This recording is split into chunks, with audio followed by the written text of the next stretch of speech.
hoy hablamos de una de las películas más salvajes y escatológicas de la historia del cine, pero a su vez una película divertidísima y accesible casi para todos los públicos gracias a un absoluto ingenio de la mano de su director. Esta cinta nada tiene que ver con otras películas del ultragore, como pueden ser pues más recientemente la polémica Serbian Film o el clásico alemán Necromantic, o cintas que buscan exclusivamente perturbar. Brain Dead es como si combinásemos Evil Dead con el cine de Chaplin o el de Buster Keaton, y así lo digo. Y es que esta película esconde muchas curiosidades, como que, por ejemplo, sin nuestro director patrio Fernando Trueba, esta película igual no hubiera sido igual. ¿Que no te lo crees? Tú sigue escuchando, Javi, que sé que me estás escuchando.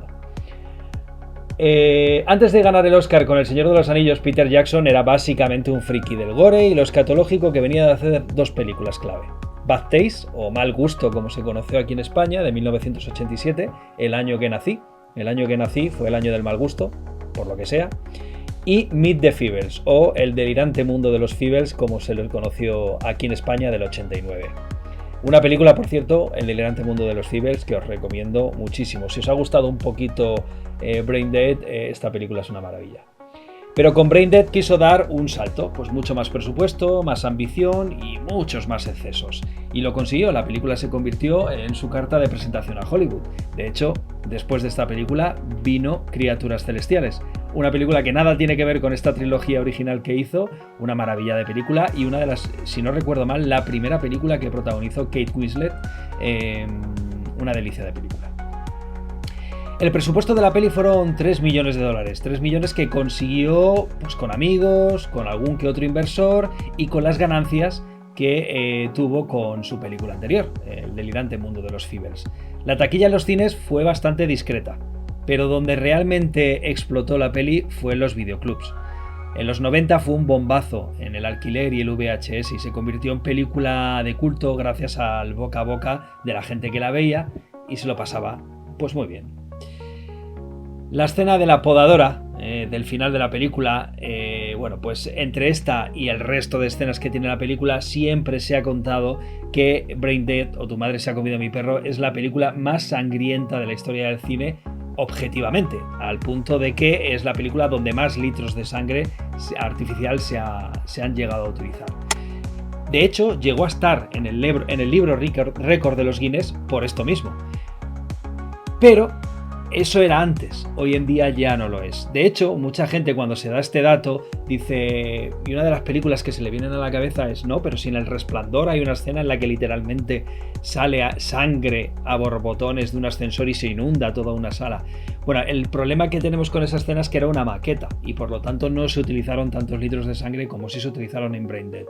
Pero recientemente, hace más de 10 años, el remake de Evil Dead de 2013 fue la que destronó a Brain Dead con más de 265.000 litros de sangre. Pero para que lo sepáis, en la escena del final de la película de Brain Dead había bombas expulsando hasta 22 litros de sangre por segundo. Vamos, que esta gente llenaba una piscina rapidito.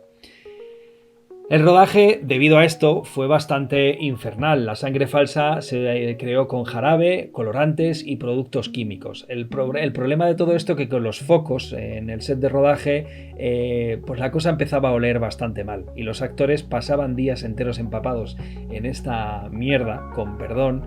Y bueno, pues aunque se duchasen, el olor no se iba en días. Fue una de esas cosas que lamentablemente tuvieron que sufrir muchos de los actores. Todo estaba muy bien planificado, con unos storyboards que ninguna película de serie B de la época y seguramente posterior ha tenido hasta la fecha. Peter Jackson sabía lo que hacía y no solamente el guión, sino que luego posteriormente el storyboards que se diseñó se respetó al 100% y fue exactamente lo que se rodó para el montaje final de la película. Los efectos especiales, sin embargo, pues era maquillaje, prótesis, animatrónicos y también stop motion. Esta película combina absolutamente todos los posibles efectos prácticos para dar un resultado, creo que para ser una película de los 90 muy barata, bastante chulo. Muchas escenas también se rodaron en orden inverso más que en orden inverso, al revés. Luego las pusieron al revés en montaje para generar ese efecto también de efectos especiales prácticos. Y luego, por ejemplo, la famosa escena del parque con el bebé se rodó con múltiples versiones del propio muñeco. Pues teníamos a hombres disfrazados utilizando tiros de cámara para que pareciera un bebé pequeño, teníamos animatrónicos, teníamos stop motion, en fin, teníamos marionetas, teníamos un poco de todo para terminar esta escena. Lo curioso de esta escena es que esta escena era la única que no estaba planificada en storyboard ni en guión. Esta escena se rodó al final del rodaje con el dinero que les sobró. De todo el dinero que tenían, sobraron unos cuantos dólares y dijo Peter Jackson, pues mira, voy a escribir una escenita divertida, rápida y la vamos a rodar. Y esta escena fue el resultado de eso. Y curiosamente es una de las escenas más míticas de la película, la favorita de Peter Jackson y la favorita de mucha gente de esta peli. La película, como era de esperar, pues estuvo muy censurada y generó muchísima película en su momento. Estaba prohibida y recortada en varios países, como Reino Unido. En Alemania tuvo versiones censuradas durante años y llegó a ser considerada material extremo. Curioso, viniendo del país que inventó prácticamente el porno gore, porque esta gente, los alemanes, sí que tienen un cine gore bastante perturbador. En algunos cines repartían bolsas para vomitar y no era marketing, era prevención. En LATAM la película prácticamente no llegó, de hecho creo que casi en ningún país de Latinoamérica se dobló esta película y la versión que llegaron a ver fue el doblaje de España. Y en Estados Unidos, por ejemplo, el montaje duraba 20 minutos menos, básicamente porque recortaron muchas de las escenas fuertes que tenía la película. Y aquí es donde voy con lo que os he adelantado al principio, que a mí esto me parece maravilloso. Peter Jackson conoció a Fernando Trueba en el Festival de Cannes. Por aquella época Peter Jackson se dejaba ver en estos festivales de forma un tanto curiosa. Se disfrazaba de zombie, hacía alguna performance loca, todo para llamar la atención y conseguir financiación de sus proyectos. Era un tipo de Nueva Zelanda que hacía películas baratas y que nadie conocía.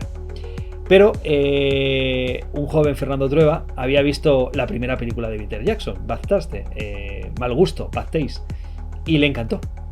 Y entonces se conocieron, hablaron e incluso hablaron de hacer una coproducción entre España y Nueva Zelanda. Esa coproducción iba a ser esta película, Brain Dead, Tu madre se ha comido a mi perro. Al final, por cuestiones de agenda, la coproducción nunca se hizo y Peter Jackson abordó un nuevo proyecto que fue El delirante mundo de los Feebles. Como ya he dicho antes, con el dinero que ganó con El delirante mundo de los Feebles acabó haciendo Brain Dead. Pero lo curioso es que de esa relación que tuvieron Fernando Trueba y Peter Jackson, Peter Jackson vio la última película que había hecho Fernando Trueba por aquellos años, que era El año de las luces. Y en esa película había una joven actriz que a Peter Jackson le encantó. Ella era Diana Peñalver. Entonces la contactó a Trueba, contactó a la actriz apenas sabía hablar inglés y poco a poco pasó el tiempo, Diana Peñalver se fue a Londres a estudiar inglés y finalmente acabó aceptando el papel de la película y se fue a Nueva Zelanda a rodar la peli. La idea de Peter Jackson es que el personaje de Diana Peñalver fuera latino, no se dice en la película en ningún momento que sea español, latino, aunque podemos intuir que es una gitana española por las cosas que suceden en la película, pero sí que le dio la posibilidad a Diana Peñalver de elegir el nombre de su personaje, porque Peter Jackson quería que se llamase Paquita porque era el nombre que tenía la actriz en la película de Trueba. Pero Diana Peñalver le dijo, pero quiero que sea Paquita María Sánchez, que era como se llamaba mi abuela. Y eso fue un homenaje directo a la abuela de la actriz. Por otro lado, los guiños no se quedan solo ahí, porque ¿cómo se llamaba el perro que se come la madre? ¿Lo recordáis? No os acordáis, se llamaba Fernando. El perro que se come la madre se llama Fernando. Y se llama Fernando por Fernando Trueba. No me acuerdo yo de eso, ¿se llama Fernando? Sí. El perro que se come la madre del protagonista se llama Fernando por Fernando Trueba.